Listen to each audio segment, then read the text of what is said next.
easy go.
Ikke en dråpe. Jeg elsker deg. Sus! Games play best on Xbox One.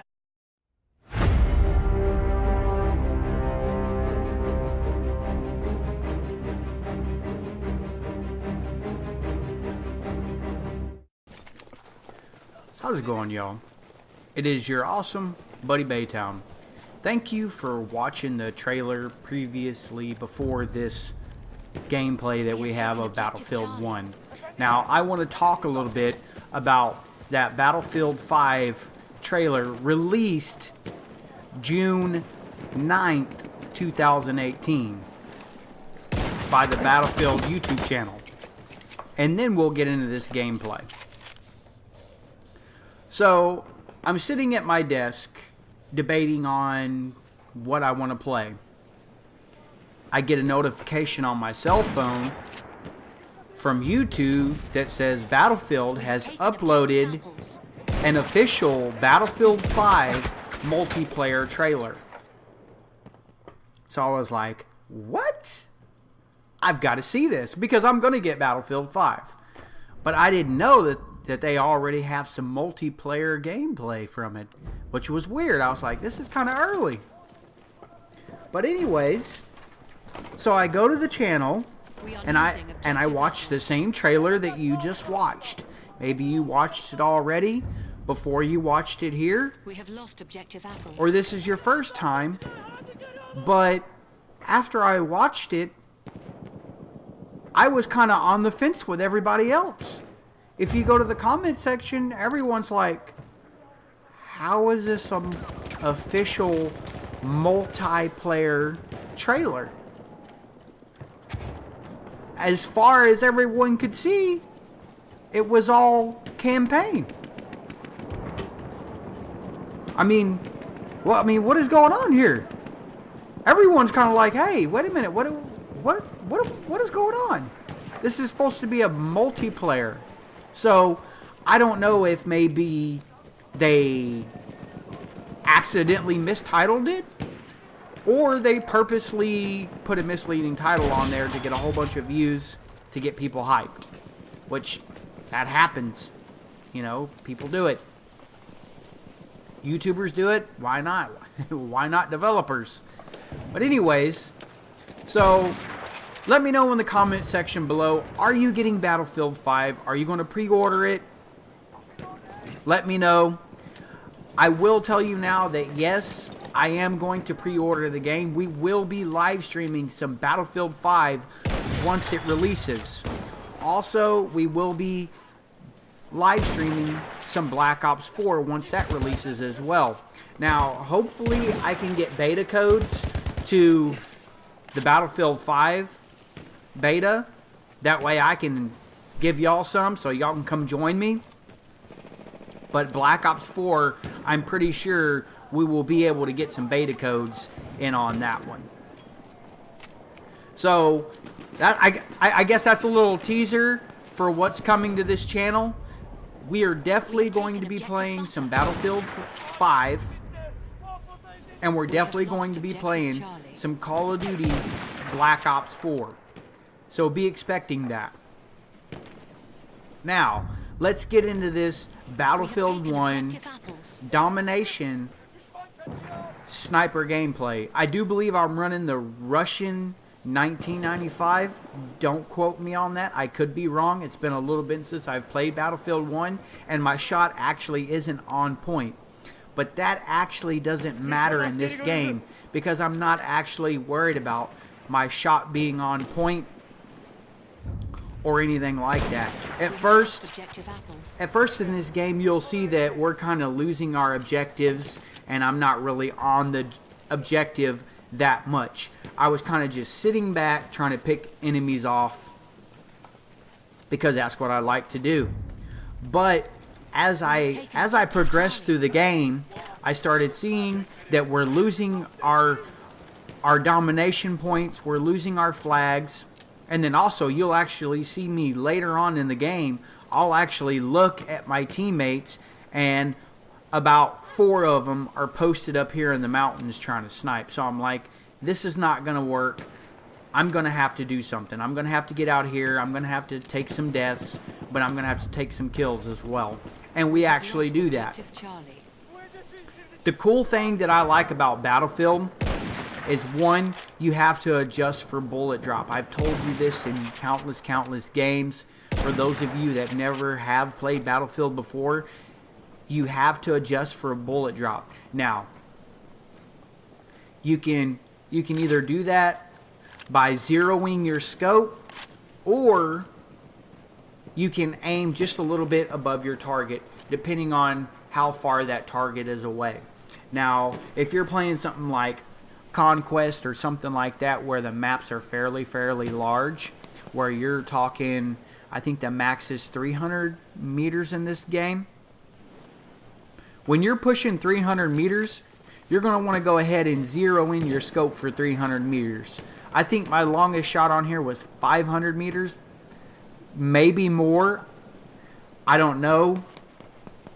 I haven't kept a record on my longest shot. I mean, I've hit some pretty crazy shots in Battlefield Hardline and Battlefield 4. I'm talking some absolute nasty distances. But basically, as this game progresses, my main focus was to put pressure on the enemy, pick them off as I can, try to position myself in a good area to where I can kind of see all the flags and have good maneuverability of the map, good lines of sight. Now, I didn't get a bunch of kills. We got like 14 kills and I think 6 or 9 deaths, something like that. We did go positive and we did win. You'll actually see me get in here and I'll pistol some people down, but I'll also get in there and I'll cap some flags. And when you're playing domination or anything that's objective based, that's something that needs to happen.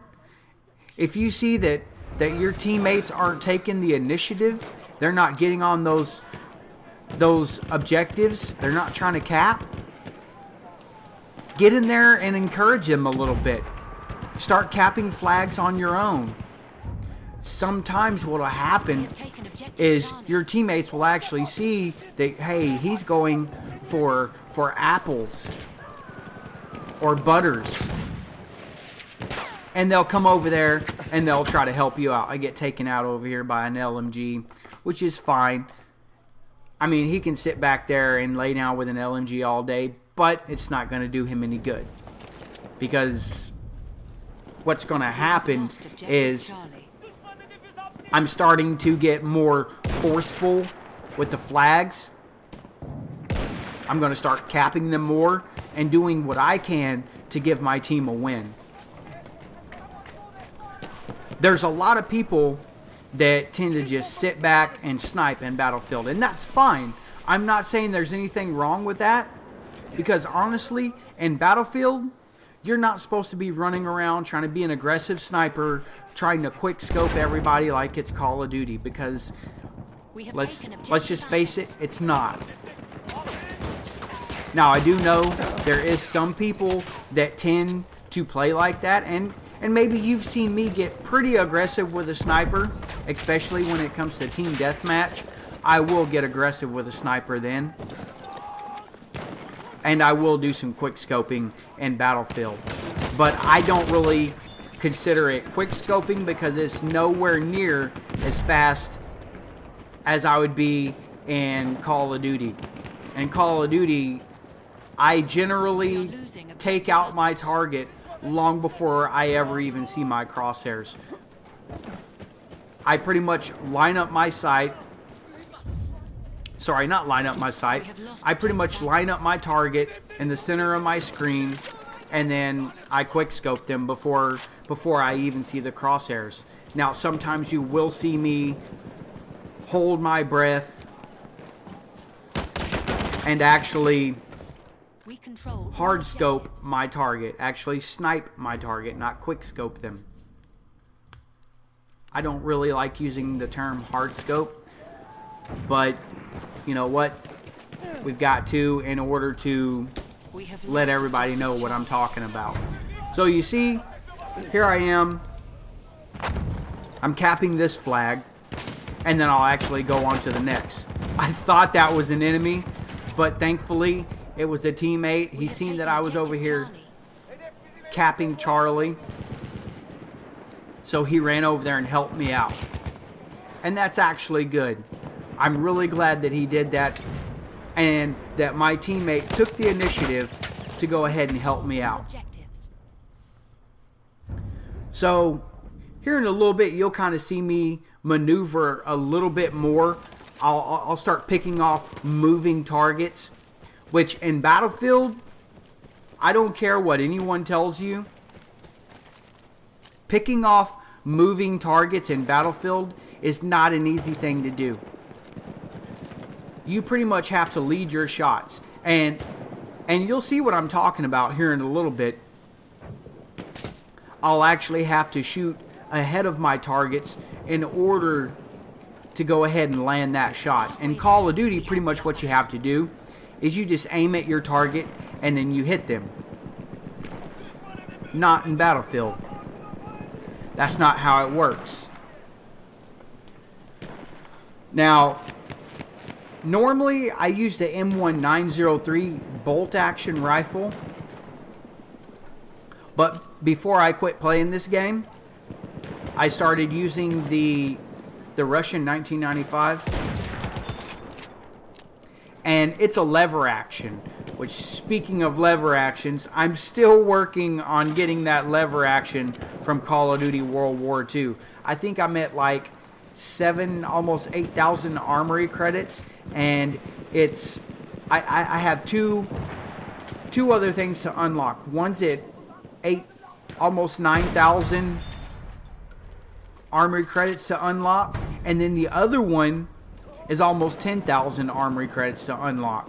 So you can see I've got a long way to go, because I'm not going to go in there and I'm not going to buy a whole bunch of supply drops with my money just to get armory credits. I know a lot of people did, and I'm not saying that they're messed up for that. It's just not something I will do. You see right here, I'm trying to lead my target. Now, it's been a little bit since I've sniped in Battlefield. I don't remember when my last Battlefield upload was, but it was quite a while. I'm talking months and months back. And my first game, it was really, really, really bad. Like, I went really, really negative. I wasn't any benefit to my team at all. It was really bad. I'm not going to lie to you. I felt kind of bad. And even in this game, I'm still trying to get my shot on. Now, you know, a lot of those people that play nothing but Battlefield, they might tell you that, you know, the sniping's easy in Battlefield. Some of them. But I know someone that has like a 75K channel. I'm talking 75,000 subscribers and growing.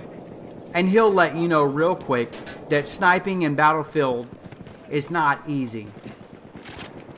Yes, over time, just with anything in life, you will get better. The more you practice, the more you play the game, the more you try sniping, the better you'll get at it. And I guess over the years, me combining Call of Duty, Battlefield, Sniper Elite, Sniper Ghost Warrior, all these other games that I snipe in, I've kind of perfected how I snipe. Now, I'm not saying that I'm the best. I will never say that. No matter how many 1v1s I go through, no matter how sick a montage comes out, how great of a gameplay I have, no matter how great my shot is. If you ever look in any of my videos, you never see me say I'm the best.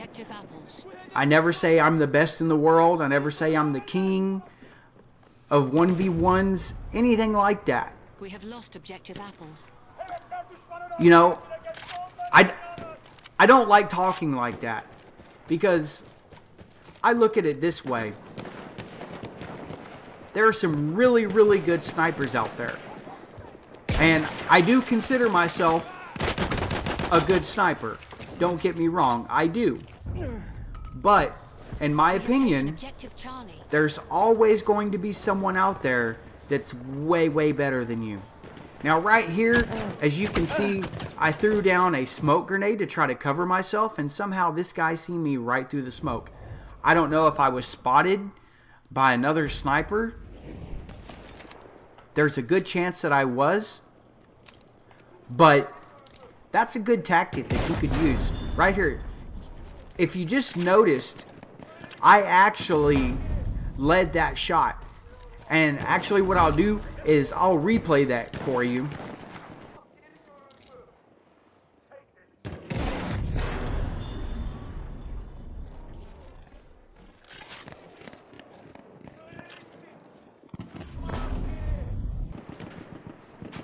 So you can actually see what I did there.